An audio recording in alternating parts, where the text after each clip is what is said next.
không còn gì để mất.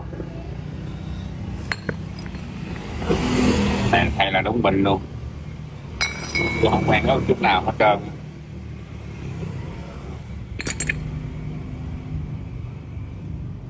Nát hết luôn nè anh em.